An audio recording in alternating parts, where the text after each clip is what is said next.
At the edge of a bathroom mirror, under a white light that makes every pore feel like a crime scene, facial care begins as a quiet panic. We stare at a reflection that never fully cooperates, and in that instant the whole industry comes alive. Cleansers, acids, oils, masks, toners, serums, balms, mists, devices that hum like tiny engines in the dark. Yet the real mystery is not why people chase better skin. It is why this pursuit has followed us for thousands of years, surviving empires, trade routes, beauty standards, war, class, religion, and science. Because facial care is never just about the face. It is about control. It is about identity. It is about the impossible wish to look like the version of ourselves that life has not yet damaged. Long before laboratories and shelf labels, humans were already mixing mud, ash, plant extracts, animal fats, and fragrant oils in crude bowls, chasing softness, brightness, healing, and status with whatever the world put in reach. And from that primitive beginning, a global machine was born. Let's step back to the first days when the face was not a canvas but a battlefield. In the earliest settlements, skin took punishment from sun, smoke, wind, and work. There were no mirrors polished enough to flatter, only water surfaces and bone fragments and rare moments of self-recognition. People noticed patterns fast. A cleaner face felt lighter, oily skin collected dust, cracked skin hurt, so they reached for whatever soothed, scrubbed, or softened: clay from riverbanks, ground grains, honey, salt, scented resins, milk, oils pressed from seeds and nuts. The recipes were local, improvised, and passed by memory. Some worked, some burned, some did both. And as societies became more layered, facial care split into two tracks: survival and status. The working hands of the world needed remedies for irritation, cuts, and exposure. The elite needed brightness, uniformity, and the appearance of leisure. In courts and cities, the face became social language. A smooth forehead could whisper wealth. A pale complexion could signal a life indoors. A carefully oiled face could imply discipline, refinement, and access to rare ingredients. That divide matters because facial care has always been part medicine, part performance. The ingredients changed as trade expanded, spices traveled, aromatic oils moved across oceans, exfoliants became more specialized, herbs were distilled, metals were mixed into cosmetics, and every culture added its own logic, its own rituals, its own secret shortcuts. Then the modern era arrived and did what it always does: it industrialized desire. By the late 19th and early 20th centuries, facial care escaped the kitchen and entered factories, pharmacies, and department counters. Glass bottles appeared, labels became persuasive, science offered a new kind of authority. Instead of only promising softness or beauty, products began to promise cleanliness, fairness, youth, and treatment. That word matters: treatment. It turns a ritual into a problem-solving system. It makes a consumer feel like a patient. And once the face becomes a system, the market can map every inch of it. Oily zones, dry zones, sensitive zones, aging zones, acne-prone zones, dark spots, fine lines, redness, enlarged pores. The mirror became a diagnostic machine. The skin became data. At this point, we have to ask the question at the center of it all: what exactly is facial care trying to do? Not just clean the skin, not just moisturize it. Facial care is an ongoing negotiation with the face's outer barrier, the stratum corneum, a microscopic wall made of flattened skin cells and lipids that protects everything underneath. Think of it like a fortress with bricks and mortar, except the bricks are dead skin cells and the mortar is made of fats that keep water in and irritants out. When that barrier is strong, the skin feels calm, supple, and resilient. When it is damaged, everything becomes louder. Water escapes faster. Stinging increases, flaking appears, breakouts can worsen, sensitivity multiplies. This is where modern facial care gets fascinating, because the best products are not about violence, they are about balance. Cleansing removes sweat, oil, debris, and pollution without stripping too much of the barrier. Moisturizers rebuild the lipid environment and reduce transepidermal water loss. Sunscreens create a shield against ultraviolet radiation, one of the most relentless forces aging skin and triggering damage. Exfoliants loosen the bonds between dead cells so the surface can shed more evenly. Humectants pull water toward the skin. Occlusives lock that moisture in. Emollients smooth rough texture. Antioxidants help intercept some of the damage caused by reactive molecules generated by sunlight and pollution. The face is not a single problem, and facial care is not a single solution. It is a sequence, and sequence matters. Over-cleanse and we strip the barrier. Over-exfoliate and we create inflammation. Ignore sun exposure and we accelerate visible aging and increase risk. Flood the skin with too many actives at once and we trigger irritation that looks, to the untrained eye, like the original problem getting worse. If you are obsessed with decoding the rituals, chemistry, and hidden psychology shaping the way we care for our faces, hit subscribe.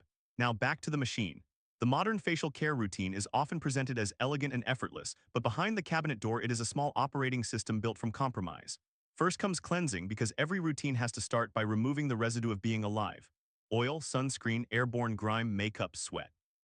A cleanser has to emulsify the mess without leaving the face squeaking raw. That squeak is not purity, that squeak is distress. Then comes the treatment layer, where the texture and chemistry of the skin are targeted with precision. Some treatments use alpha-hydroxy acids to loosen surface buildup and brighten dullness. Others use beta-hydroxy acids to move into oily pores and help clear congestion. Some formulas lean on niacinamide to support barrier function, reduce redness, and regulate the look of oil. Others use vitamin C derivatives for antioxidant defense and tone improvement. Retinoids in their many forms push cell turnover and help with acne, texture, and visible aging, but they demand respect. Too much too soon and the skin rebels. Peptides appear in formulas that promise support for firmness or repair. Ceramides try to replenish what the barrier loses. Hyaluronic acid acts like a water magnet, helping skin hold hydration at multiple levels of the formula and surface. Every ingredient has a job, every job has a limit, and the smartest routines are not the loudest, they are the most disciplined. That discipline, however, often runs into psychology. Facial care is one of the few daily systems where we inspect the results up close in harsh light, inches from our own face. No one checks a refrigerator seal with that kind of hostility. No one critiques a chair leg at that distance every morning.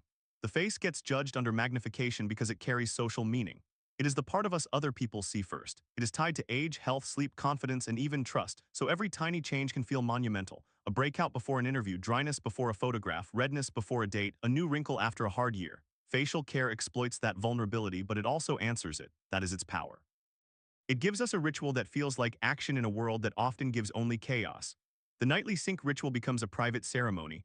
Water runs, cloths warm in the hand, bottles click open, a serum slips onto skin, a moisturizer seals the work. The room smells faintly of eucalyptus, citrus, chemicals, or nothing at all, then silence. For a moment, the face is cared for, not judged. But there is a darker layer hiding under the glow of glossy packaging, and we need to stand there for it. Behind closed doors, facial care has long been shaped by standards that were never neutral. The promise of improvement often rides on insecurity. Industries have profited from the idea that normal skin is inadequate, tiny pores become defects. Natural variation becomes a flaw, oil becomes shameful, texture becomes a crisis, pigment becomes a marketing category, age becomes an emergency. This is where the hidden reality sharpens. Facial care is not only about skin biology, it is also about power. Who gets told their skin is a problem? Who gets sold whitening, brightening, resurfacing, mattifying, depuffing, tightening, anti-aging, anti-blemish, anti-everything? The language itself reveals the pressure. It sounds like a fight against the body rather than care for it. And yet, beneath the manipulation, real benefits exist. Acne can be painful and emotionally brutal. Eczema can crack skin into raw soreness. Rosacea can sting and flare. Sun damage accumulates silently. Good facial care can reduce suffering, support healing, and protect long-term health. That tension is the whole story. The same industry that feeds insecurity can also help people feel comfortable in their own skin. The same routine that can become obsession can also become restoration.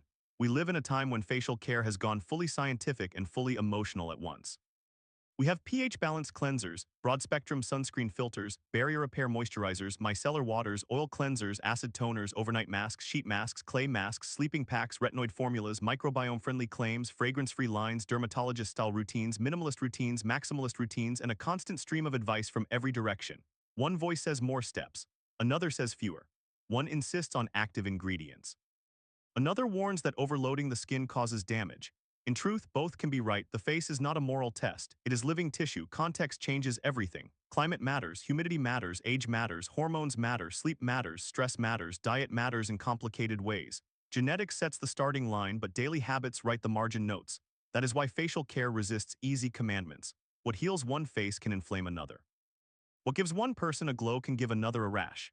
The hidden architecture of good care is observation. We notice, we adjust, we simplify when the skin protests, we protect when the sun is high, we hydrate when the air is dry, we stop treating our faces like enemies to defeat and start treating them like ecosystems to support.